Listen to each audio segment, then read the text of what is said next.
Bonjour à tous, je suis donc Céline Folly, coach de vie, coach professionnel pour les particuliers et les entreprises. Et aujourd'hui, je voulais parler d'investir dans les relations positives. Comment nourrir les liens qui nous permettent de progresser et d'avancer et de garder un état d'esprit positif. Alors nous avons exploré lors du podcast précédent l'influence de notre entourage sur notre vie. Nous avons découvert que vous êtes la moyenne des 5 personnes que vous côtoyez le plus. Je suis aussi la moyenne des 5 personnes que je côtoie le plus.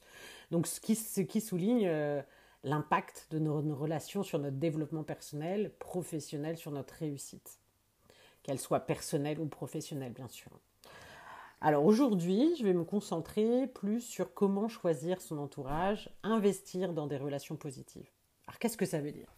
Ça signifie cultiver, nourrir les liens avec des personnes qui vont vous apporter du soutien, de l'encouragement et de l'inspiration. Parce qu'effectivement, la vie n'est pas un long fleuve tranquille. Il est tout à fait possible, surtout dans l'ambiance générale aujourd'hui, où les nouvelles ne sont pas toujours bonnes. On peut être impacté par ce qui se passe tout autour de nous. Alors pourquoi investir dans ces relations positives ?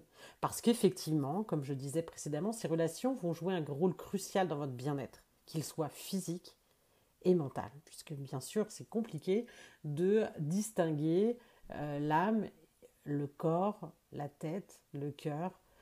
Tout est holistique, tout va ensemble.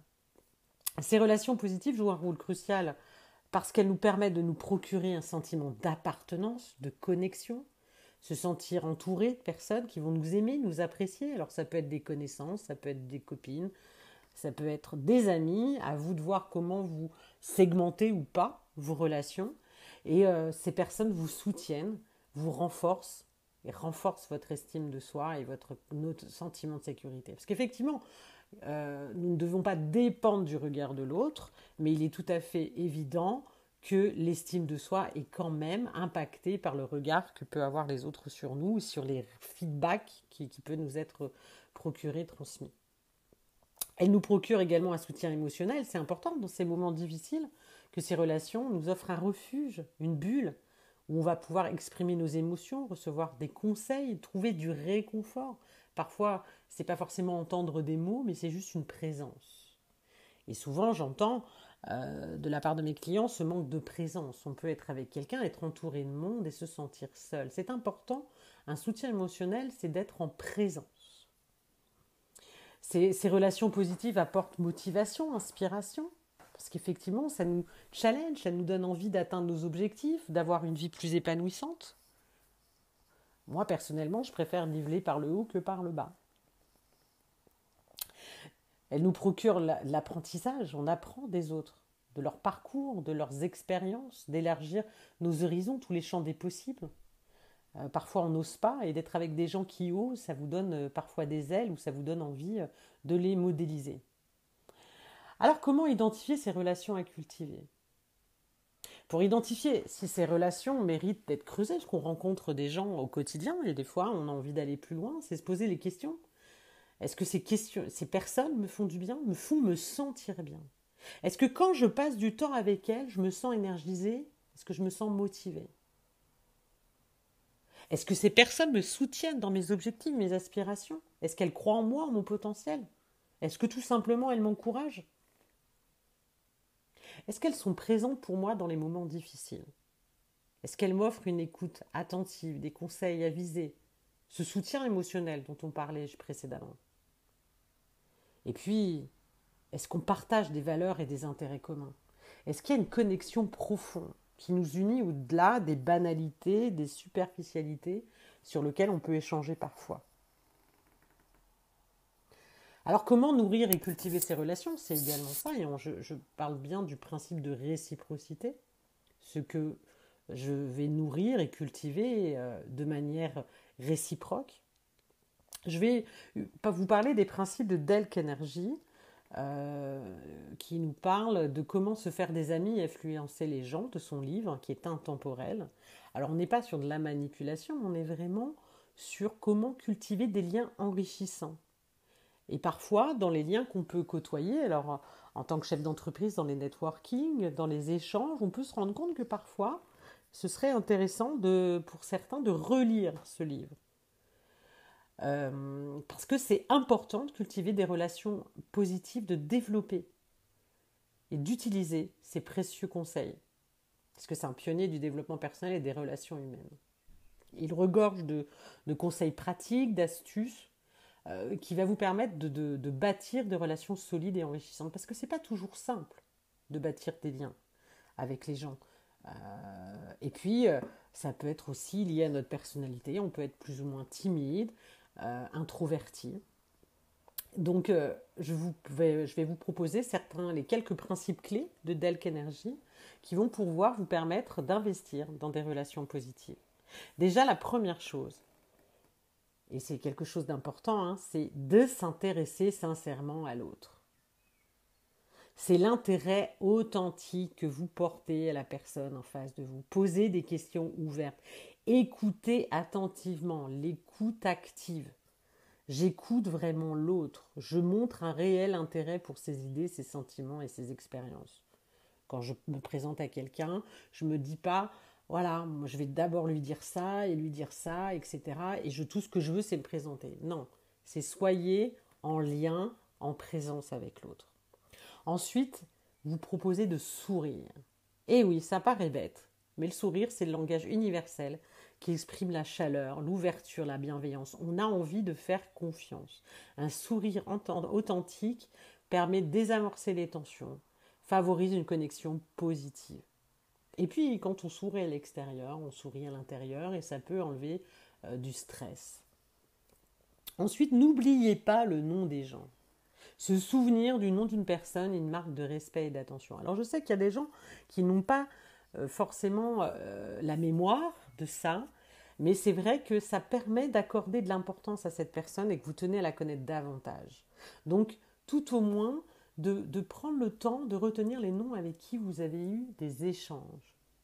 Et je pense par exemple aux professionnels, de vous connecter sur LinkedIn, d'aller voir ce que font les gens. Soyez un bon auditeur. C'est ce que je disais tout à l'heure, écoutez attentivement, sans interrompre. D'accorder toute votre attention à la personne, de poser des questions qui vont clarifier, qui vont montrer votre engagement à la discussion, votre intérêt. Alors je ne vous demande pas de faire semblant. Simplement, quand vous sentez de l'intérêt authentique pour quelqu'un et que vous souhaitez aller plus loin dans votre relation, qu'elle soit personnelle ou professionnelle. Parlez de ce qui intéresse l'autre. Les gens aiment parler d'eux-mêmes, de leur passion, de leur intérêt. Montrez que ça vous intéresse en posant des questions pertinentes, en les encourageant à s'exprimer. Faites des compliments sincères, des signes de reconnaissance positifs. Reconnaissez les qualités et de la personne qui est en face de vous. Des compliments qui soient sincères et surtout spécifiques, qui vont permettre de renforcer l'estime de l'autre et nourrir une relation positive. Et c'est tellement agréable de faire des compliments à l'autre. Delk Energy parle aussi d'éviter tout ce qui est critique et condamnation. Personne n'aime être jugé, critiqué. Concentrez-vous plutôt sur les aspects positifs et c'est vrai que c'est difficile. On est dans une société où tout le monde donne son avis, moi la première, et ce serait important de savoir fermer sa bouche parfois ou alors de le formuler avec tact et respect. Quelque chose d'important, c'est de ne pas forcément donner son avis quand on ne vous l'a pas demandé.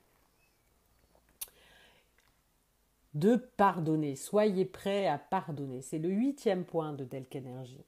Les erreurs font partie de la vie humaine. Soyez prêts à pardonner les offenses, tout ce qui vous a dérangé et de passer à autre chose. Le pardon, ça libère les rancœurs et ça permet de maintenir des relations saines. Des réactions radicales peinent l'un et l'autre. En 9e point, soyez vous-même. L'authenticité est essentielle pour créer des liens authentiques. N'essayez pas d'être quelqu'un d'autre. Aimez-vous, acceptez-vous tel que vous êtes et les autres vont apprécier votre sincérité et doivent vous aimer tel que vous êtes. Si vous partez sur des mauvaises bases, à un moment donné, il y aura forcément des malentendus. Que ce soit, je pense notamment en relation amoureuse. Si vous n'êtes pas vous-même dès le départ, à un moment donné, il y a tromperie sur la marchandise. En 10e point, Delk Energy nous parle de semer des graines de bienveillance. Faites des petits gestes de gentillesse, de générosité envers les personnes que vous côtoyez. Un compliment, une aide pour un ami qui a le besoin. Faire un petit geste attentionné. C'est toutes ces petites actions qui nourrissent la relation et qui créent, qui constituent ce climat positif. Donc en appliquant ces principes clés de Delk Energy, vous pouvez cultiver des relations positives, enrichissantes qui vont vous soutenir, qui vont surtout vous inspirer et vous faire grandir dans votre vie. Et donc, ce qui est important de retenir, c'est qu'investir dans ces relations, c'est surtout un investissement pour votre bonheur et votre épanouissement et celui de l'autre. Vivons dans un monde meilleur. Et donc, pour résumer, je vous donnerai ces quelques conseils pour entretenir des liens profonds et significatifs. Exprimez votre gratitude. Remerciez régulièrement les personnes qui vous apportent du soutien, de la joie dans votre vie. Comme Delk Energy qui vous dit, soyez un bon auditeur. Prêtez une oreille attentive à leurs préoccupations, leurs rêves et leurs aspirations. Offrez votre aide et votre soutien. Soyez présent pour elles dans les moments difficiles et célébrez leur réussite avec enthousiasme. Bien sûr, passez du temps de qualité avec les gens. Planifiez des activités que vous allez aimer ensemble, d'engager dans des conversations profondes, créer des souvenirs partagés. Les souvenirs, c'est ce qui nous reste et autant baliser notre chemin de bons souvenirs. Et puis, ce qui est parfois le plus difficile, soyez authentique et vulnérable. Partagez vos pensées, vos sentiments, vos expériences. Ça va créer un espace de confiance et une connexion véritable et ça va donner l'autorisation à l'autre de l'être ainsi. Alors, ce qui est important, c'est que les relations positives sont un échange à double sens. En investissant dans le bien-être des autres, vous nourrissez également votre propre bonheur et votre propre épanouissement.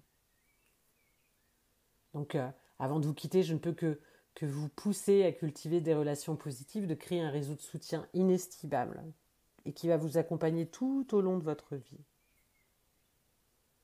Ces liens précieux vont vous permettre de grandir, d'atteindre votre plein potentiel. Et faites le choix d'investir dans des relations qui vous nourrissent et vous font grandir. Et vous récolterez les fruits pour les années à venir. Et avant de vous quitter, j'aimerais que vous identifiez une personne dans votre vie à qui vous souhaitez cultiver une relation positive.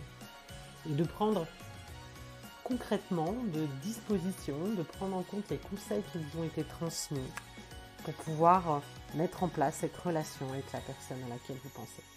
Je vous souhaite une très bonne journée, très bonne matinée, très bonne soirée, très bon week-end et je vous dis à très bientôt.